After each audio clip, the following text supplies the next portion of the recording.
Welcome again to Rainmaker's Roundup. It is Wednesday morning at 10:30. I am your host, Mark Iorio. Today, I have a good friend of mine, fellow Beacon member, Bill Borton. Bill, Mark. welcome. Thank you, Mark. Nice Pleasure to to be here. Nice to have you, my friend. I really appreciate you having me on the show. You're welcome. So, let's talk about what W.R. Borton Associates does, right? And how you go about doing your business. Tell us a little bit about that first. Well, thanks, Mark. So, Sure. W.R. Borton and Associates, I refer to as retirement risk managers. Okay. Started the business just over 6 years ago to focus on long-term care planning and insurance for baby boomers. Okay. The oldest baby boomers at the time were just turning 65.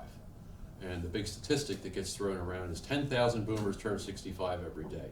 Well, now this year, the oldest baby boomers are turning 70 and are facing required minimum distributions from their IRAs. And so over time, as I have gotten to know more financial advisors and accountants and attorneys, I've started to get more and more people over the years that wanted help with other things like Medicare and annuities, Sure. things along those lines. And so as people have come to know, like, and trust me more, they've wanted me to help them with more things. Yeah. And so I've literally had to branch out and learn more about Social Security claiming strategies and reverse mortgages and all different issues that impact boomers. You mentioned know, like, and trust. I've heard you say that a number of times. And to me, when you talk about insurance, whether it's long-term care or any other insurance kind of product, right, or service, people tend to not gravitate toward that. Now, you, right? Yeah. So, I don't. isn't it? Who wants to talk to an insurance salesman? Right, exactly. You know? So you're different. You're really different, and you're a likable, trustworthy, honest kind of a person. So people look at you and say, "I know, I like, or I trust Bill Borton." How do you go about doing this? Where does that come from? Well, as I've said to you before, Mark, it's not something that I intentionally do. It's who I am. It's how I am. That little red book that Bob Berg and John David Mann wrote back in 2008 called The Go-Giver showed up in my life a couple years later and really changed my life. It really, the 5 chapters of that book, the first 4, I said, this is me. The 5th chapter was the one that I needed to read, and I'm not going to spoil it for anybody who hasn't read the book yet, but that was the reason why I needed to read the book. Right. So the whole premise is that all things being equal, people do business with and refer people who they know, like, and trust. And nowadays, with the internet, people can research everything from insurance and financial products and cars and appliances and technology. Yeah. So by the time somebody gets to talk to me, they already know a lot, or they think they do. They've done some research, and so one thing that they absolutely know they don't want is they don't want to be sold. Right. Sure. And so I don't enjoy being sold. I mean, you walk into a car showroom or a furniture showroom, and people walk right up to you and, can I help you? And of course, what's everybody just say? No thanks, I'm just looking, Yeah. or whatever. So I want to engage with people. I want to meet them where they are. Yeah. And in order for people to be real with me, and in order for them to really let me know what matters most to them, we have to have that know, like, and trust. Yeah.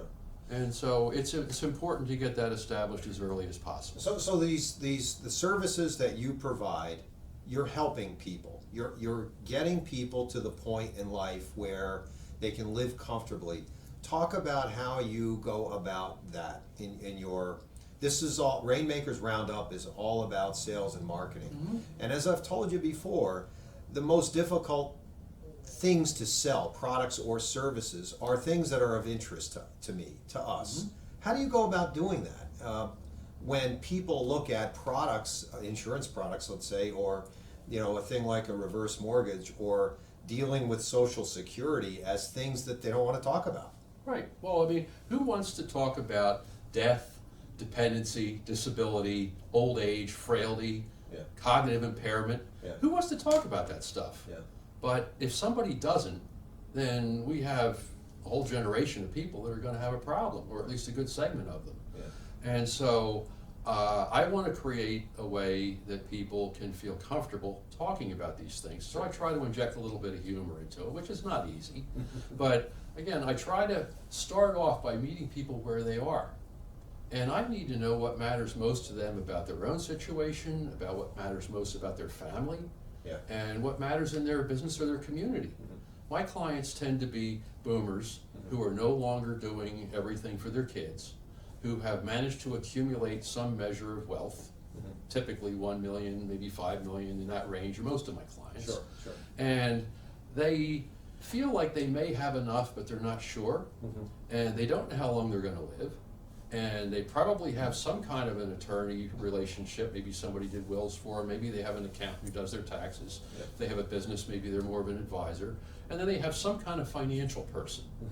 And that financial person has probably hopefully been good at growing their money over the years. And so people save in their 401ks and their IRAs, and they put money away.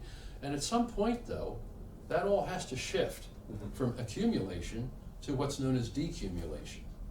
And unfortunately, most of the professional advisors out there across tax and legal and finance don't know a whole lot about decumulation.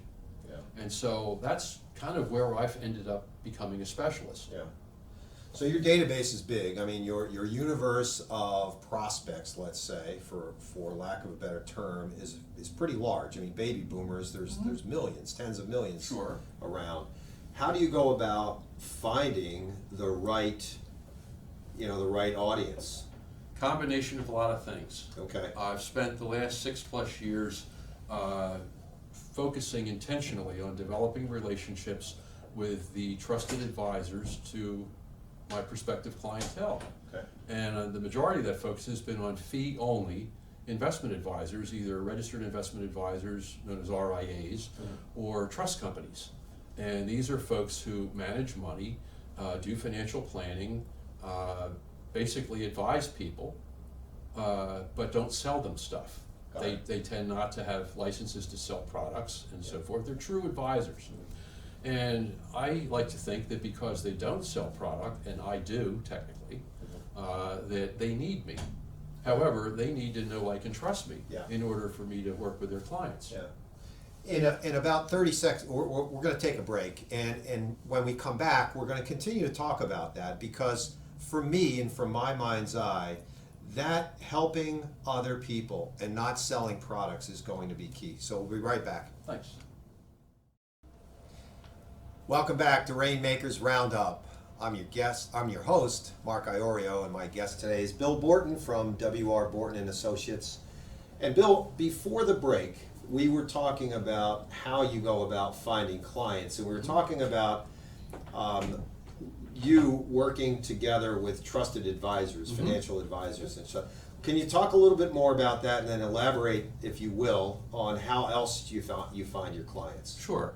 So developing that level of trust as an insurance salesperson with fee-only advisors has been challenging. One of the things that I decided to do last year was to become one of them. I passed my Series 65. Congratulations. And thank you. It was a tough test. And registered with the state of Pennsylvania as a registered investment advisor, not to manage money for anyone, but to be able to work hand in hand with a number of the other fee-only advisors that I collaborate with. So, but the other things that I do to find clients is good old networking. You know, we're members of Beacon, formerly GP Seg. Right. That's been very helpful. I'm in another networking group. I've been asked to form another one with some colleagues. But again, finding ways to work with people and to collaborate with people so that they can get to know me, like me, and trust me, and then be able to refer me to other people that they know. That's been helpful. And then, of course, one of the other things what I do is a lot of marketing and social media and the like. Yeah, we'll talk about that in a second. So over the years, right, you've had to shed the reputation that financial advisors have had in the world, in the marketplace, right? So when you talk about fee-only advisors, tell the audience exactly what that means, so they understand a little bit more about a fee-only advisor versus someone who's selling product and churning for commissions. Well, churning for commissions is a little strong, Mark, but typically there's two varieties of so-called advisors. The fee-only advisor has generally a state or SEC regulated license. They have to pass a 65 or 66, and that does not entitle them to sell product. It entitles them to manage money and sell advice. A registered representative associated with a broker-dealer could be with one of what's known as one of the big wirehouses, or they could be with a broker-dealer, or they could be with an insurance company as a career agent. And that they are a registered representative, and they can sell mutual funds and variable products and securities and things along those lines. So, but they are salespeople, and they are paid generally on fees and commissions, whereas the fee-only advisors, the client pays them an established and known fee. Yeah. You call yourself a retirement risk manager. Can you elaborate on that term? Is that something that W.R. Borton came up with? Yeah, I occasionally have a creative moment. You know, as our retirement income planning professional designation from the American College, where I have my other designations from, they determined that there's 18 risks that people face in retirement. Some of those risks are pretty obscure. Some of them we can't do much of anything about, other than like market corrections and inflation and things like that. Sure. But there are a number of risks that we can actually do something about: longevity, you know, living longer than expected, health care costs, long-term care, and sequence of returns risk, which would mean what would happen if there was a market downturn or correction either right before or early in retirement. That could create a problem. Sure. So I figured if I'm managing or helping people to understand and manage these risks, well then I guess that makes me a retirement risk manager. Yeah, that's great. That's a great term.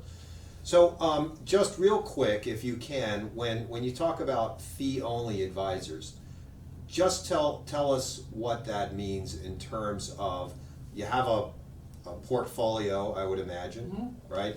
And there is a fee based on you managing that money or those funds. Is that correct? You know, again, not me managing the money, but a registered investment advisor would take your funds and put them with a custodian, which could be TD Ameritrade, Charles Schwab, Fidelity. You've heard those names before. Yeah. And they're simply custodying your assets. Yeah. The advisor then would determine whether they're going to use individual securities or mutual funds or a combination thereof, and look for low-cost investments so that the fees that you're paying are as low as possible. Excellent. Okay. So just real quick, we're gonna talk about social media and how you get the word out about W.R. Borton and Associates, right?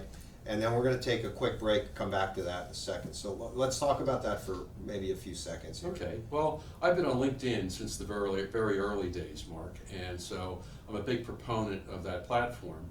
I hired Laurel Cavalluzzo from Madison Marketing Consulting, that you know, about a year ago, and she's really terrific with social media. And so I'm tweeting, and I'm on Facebook, and I'm on Google Plus, and all these things, and I don't even realize it. I also I'm a contributor for Huffington Post. Oh, okay, and great. Laurel puts my blogs up on HuffPost, converts them to blogs on my website.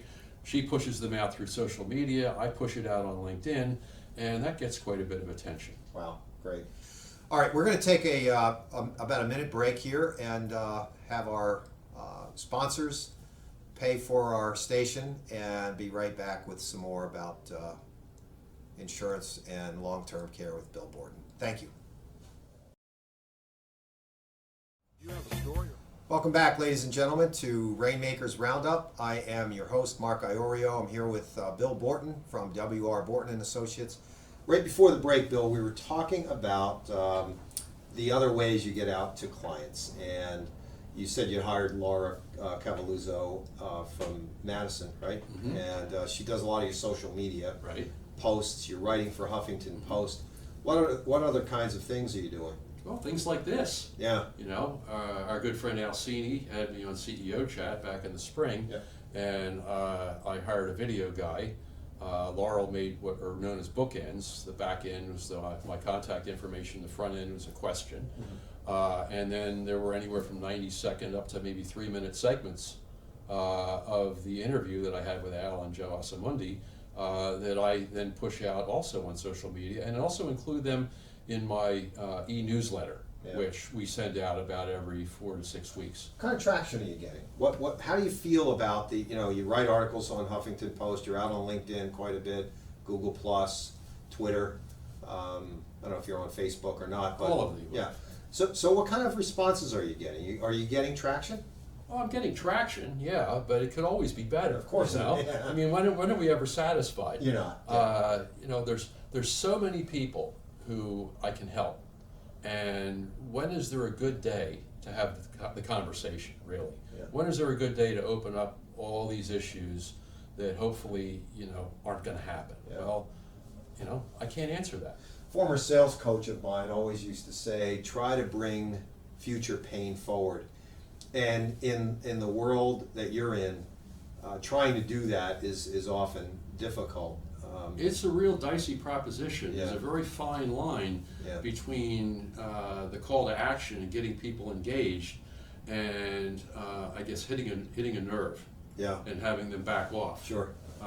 You never know when you first start probing with someone to find out what matters and what they know and what their own experience has been. What issues, emotional and psychological and familial issues they've had to deal with, Sure. that could be pretty sensitive. Yeah, yeah. So your creative hat goes on a while back, and you coined the phrase "live better longer." Yeah. Tell us about live better longer. And this is all about sales and marketing, Mhm. but I want to talk about what that really means. Well, Mark, I'm 64 years old. You look good for 64. Thanks. I expect to live to be 100 at least. There's a site called livingto100.com where you can go and enter in a lot of different information, and it'll tell you how old you're going to be when you die. Yeah. And it can tell you that if you do a little bit more of this, you get another 6 months. You do a little less of that, you might get another year or whatever. Last time I did it, it came up that I was going to be 101. Nice. So, yeah. That's cool. So I figure I got a third of my life left. I got a lot to accomplish here. There's a lot of people I want to help. And so selling insurance and talking about death and disability and cognitive impairment doesn't go very far with people. Yeah, sure. But when you start talking about living better longer, Mhm. and we know that people are living longer, but they're not necessarily living better, Mhm. I want them not just to not outlive their money, but I want them to enjoy and be physically active and cognitively sharp for as long as possible. Mhm. And so I'm a big advocate on mindfulness, meditation, exercise, non-traditional health care, diet, all these different things that can actually help me physically and I think mentally live Yeah. better Yeah. longer. Yeah. Goes way, way beyond an insurance product Mhm. or advice, and right. Yes. It really is talking on a human side. Mhm. A human element, how you can help people Absolutely. enjoy themselves. Insurance is a way of transferring risk. Yeah. And, life and disability and long-term care insurance are ways of transferring the risk that could occur if you become ill or disabled or die prematurely. Annuities is a way of transferring the risk if you live too long. And those are products. And those are products that can help fill the holes or the blind spots. Recent blog that I wrote called Blind Spots. They can fill those holes. But in order to determine where those holes are and how deep they are and whether you have the wherewithal and the mindset to do anything about it, is where I come in with what I call the conversation. And then the planning process discussion, and then the planning process, and then solution development. And it's a process. It's not about selling a policy. It's about helping people live better longer. Yeah. But you got to begin at the beginning.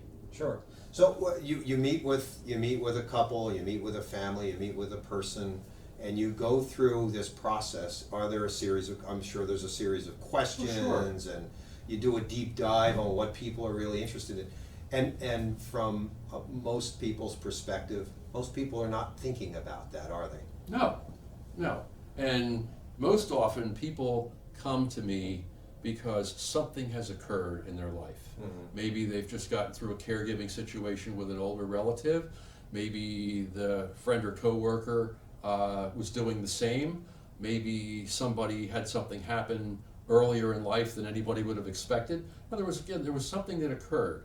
And so when they come to me, they're not doing it because they're all excited about talking to Bill about all this stuff. Yeah, sure. They're realizing that they're at a point in their life, again, typically when the kids are no longer their first priority, and so I got to tread lightly.